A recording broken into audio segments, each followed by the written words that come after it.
আসসালামু আলাইকুম প্রিয় বন্ধুরা, তোমরা সবাই কেমন আছো? আশা করি ভালো আছো, আমিও ভালো আছি। তো বন্ধুরা, আজকে কিন্তু আমি তোমাদের সঙ্গে কি রান্না করব তোমরা কিন্তু প্রথমেই দেখে বুঝে ফেলেছো। তো আমি আজকে চিকেন রান্না করব আলু দিয়ে। তো এই জন্য দেখো, আমি কিন্তু বাজার থেকে একটা বড় ধরনের মুরগি কিনে নিয়ে এসেছি। তো এই মুরগিটা কিন্তু আমি সুন্দর করে কেটে পরিষ্কার করে ধুয়ে নিয়ে এসেছি। আর যে দেখো, এই লেগ পিসটা না রাখলে কিন্তু একদমই হবে না। তো যেহেতু যার যার বাড়িতে বাচ্চা আছে, তো তারা কিন্তু এই লেগ পিসটা অবশ্যই রাখবে। আর এই যে দেখো, এই বুকের মাংসটা কিন্তু আমি রেখেছি অন্য যে কোনো একটা কিছু বানিয়ে পরে তোমাদের সঙ্গে শেয়ার করব এই জন্য।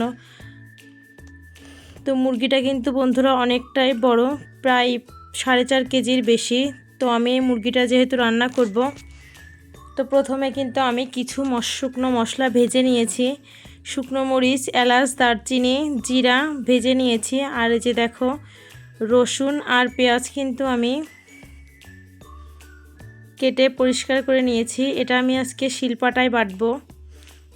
তো শিলপাটার বাটার কিন্তু মানে বাটা দিয়ে রান্না করার কিন্তু স্বাদটাই অন্যরকম লাগে। তো বন্ধুরা, তোমরা কিন্তু আমার পুরো ভিডিওটা জুড়ে অবশ্যই থাকবে, এবং যারা আমার চ্যানেলটাতে নতুন আছো তারা প্লিজ চ্যানেলটা সাবস্ক্রাইব করে আমার পাশে থেকো।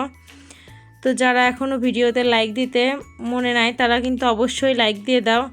আর যে দেখো, তোমাদের সঙ্গে গল্প করতে করতে কিন্তু আমার পুরো বাটনাটা কমপ্লিট। তো আমি এই যে যেহেতু আমি মুরগির মাংস রান্না করব, তো মাংসটা কিন্তু একদম পরিষ্কার করে ধুয়ে নিয়ে এসেছি। তো আর এই যে দেখো, সমস্ত মশলা কিন্তু যেগুলো দেখিয়েছি সেগুলোই বেটে নিয়েছি।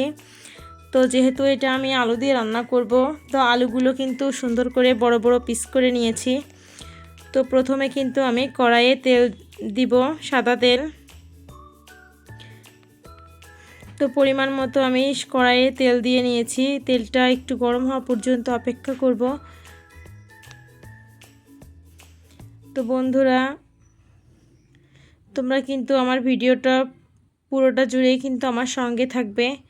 আর এই যে দেখো, তেলটা কিন্তু গরম হতে একটু সময় লাগছে, যেহেতু আমি মাটির চুলায় অ্যাজ ইউজুয়াল রান্না করি। তো আজকে গ্যাসের চুলায় রান্না করতেছি, একটু বিরক্ত বোধ হচ্ছে, তারপরেও রান্না করতেছি। তো বন্ধুরা, এই যে দেখো, আমার কিন্তু তেলটা গরম হয়ে গেছে। তো আমি এর মধ্যে আলুগুলো দিয়ে দেব। আলুটা কিন্তু এই তেলের মধ্যে একটু পরিমাণে লবণ, হলুদটা দিয়ে আলুটা ভেজে নিব।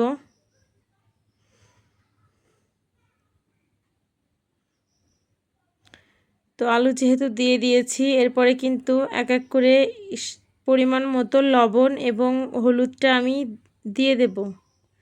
দিয়ে সুন্দর করে কিন্তু আমি নাড়াচাড়া করে নেব। আলুটা কিন্তু একদম অল্প আঁচে লাল লাল করে ভাজতে হবে বন্ধুরা।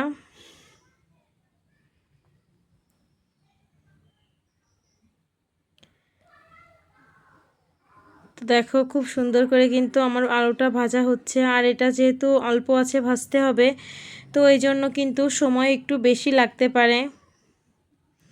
তো যারা অনেকেই মাটির চুলা রান্না করে, তাদের কিন্তু রান্না করতে একদমই সময় লাগে না, ঝটপট রান্নাটা হয়ে যায়। তো যেহেতু গ্যাসে একটু সময় লাগে, তো একটু সময় ধরেই ভাজতে হবে। তো যে দেখো, আমার কিন্তু আলুটা ভাজা হয়ে গিয়েছে। আমি একদম পুরোটা লাল লাল করতেছি না, যেহেতু আমি এটা মাংসের মধ্যে দেব। সামান্য লাল আভাটা চলে আসলেই কিন্তু আলুটা ভাজা আমার হয়ে যাবে। তো আমি ওই তেলের মধ্যে কিন্তু আর সামান্য পরিমাণে একটু তেল দিয়ে যে মশলাটা আমি শিলপাটায় বেটেছিলাম, তো সেই মশলাটা কিন্তু আমি দিয়ে দেব। দিয়ে কিন্তু সুন্দর করে নাড়াচাড়া করব, যাতে মশলাটা একদম কড়াইয়ের সঙ্গে লেগে না যায়। তো আমি এরপরে কিন্তু পরিমাণ মতো লবণ যোগ করব।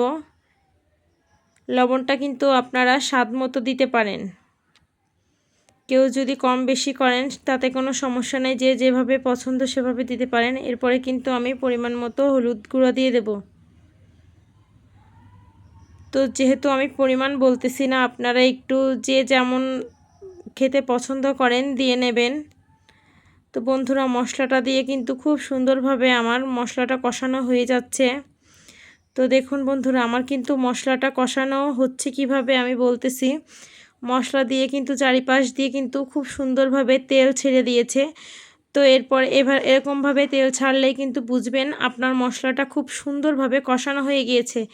যেহেতু মশলাটা খুব সুন্দরভাবে কষানো হয়ে গিয়েছে, তারপরে কিন্তু আমি মুরগির মাংসটা দিয়ে দেব।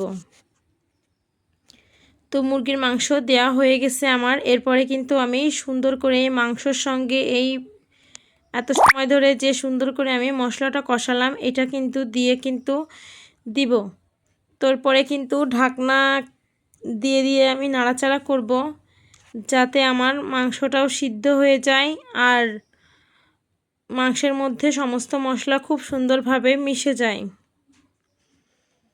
তো বন্ধুরা, তোমাদেরকে আবারও বলতেছি, যারা চ্যানেলটা এখনও সাবস্ক্রাইব করোনি এবং ভিডিওতে একটা লাইক দেওনি, তারা কিন্তু অবশ্যই চ্যানেলটা সাবস্ক্রাইব করে আমার পাশে থাকবে। তো বন্ধুরা, পরবর্তীতে কিন্তু আমি আলুটা দিয়ে দেব। যেহেতু আমি এখন পর্যন্ত কোনো পানি ব্যবহার করিনি, তো এই মুরগির মাংসটা দিয়ে কিন্তু এমনি একটু পানি বের হবে। তো যেই পানিটা বের হবে সেই পানি দিয়ে কিন্তু এই মাংসটা খুব সুন্দরভাবে সিদ্ধ হয়ে যাবে। তো যেহেতু একটু বড় মুরগি, তো এটা একটু সিজতে একটু সময় লাগবে। তো এরপরে কিন্তু আমি ঢাকা দিয়ে দেব। তো কিছুক্ষণ পরে বন্ধুরা আমি কিন্তু ঢাকনা খুলে দেখতেছি কি অবস্থা। তো মশলাটা কিন্তু নিচেই মনে হচ্ছে একটু ধরে ধরে গেছে। তো সমস্যা নেই, বেশি ধরলে আবার স্বাদের সমস্যা হয়। তো আমার কিন্তু সামান্য পরিমাণে মাত্র লাগা হয়েছিল। এরপরে কিন্তু আমি এটা খুব সুন্দর করে নাড়াচাড়া করে নেব। যেহেতু আমি এখানে কোনো পানি ব্যবহার করি নাই, তো কিন্তু একটু ঘনই কিন্তু ঢাকনাটা খুলে দেখতে হবে যে কি অবস্থা। তো বন্ধুরা, মাংসটার কালার কিন্তু মাশাল্লাহ অনেক সুন্দর এসেছে। এবার কিন্তু আমার কষানো যেহেতু হয়ে গিয়েছে, আমি কিন্তু একদম মাংসটা ভালোভাবে সিদ্ধ হওয়ার জন্য পানিটা দিয়ে দেব। তো পানিটা কিন্তু পরিমাণ মতো দেব। তো যেই মুরগিগুলো আমরা ব্রয়লার মুরগি বলে থাকি, তো এটা সেই ধরনের মুরগি, কিন্তু এটা কিন্তু বয়সটা অনেকটাই বেশি।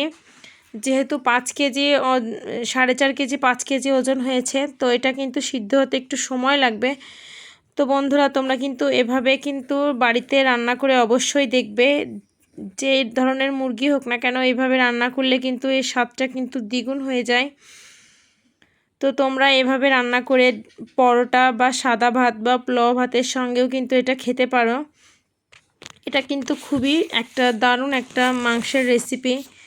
তো বন্ধুরা, ভিডিওটা ভালো লাগলে কিন্তু অবশ্যই শেয়ার করতে ভুলবে না। তো আর যে দেখো, আমার পানিটা কিন্তু শুকায়ে গেছিলো, আর সামান্য একটু পরিমাণে পানি দেব, যেহেতু আমার মাংসটা ভালো করে সিদ্ধ হয় নাই। তো সামান্য পরিমাণে পানিটা দিয়ে দেব। তো বন্ধু, ওই পানিটা কিন্তু হালকা পুরোটা শুকানোর আগেই কিন্তু আমি একবারে ঝোলের পানিটা দিয়ে নিয়েছি। তো এই ঝোলের পানিটা সামান্য একটু কমে চারপাশে ফুটে উঠে সামান্য একটু কমে গেলেই কিন্তু আমার রান্নাটা হয়ে যাবে। তো বন্ধুরা, তরকারির ঝোলটা কিন্তু চারিদিকে একই রকমভাবে ফুটে উঠেছে। তো আর কিছুক্ষণ পরে কিন্তু আমার তরকারিটা নামিয়ে নেব। তো বন্ধুরা, তোমরা কিন্তু কমেন্টে অবশ্যই লিখবে আমার রান্নাটা কেমন লাগলো, এবং তোমরা সবাই বাড়িতে চেষ্টা করবে। তো সবাই ভালো থেকো, আল্লাহ হাফেজ।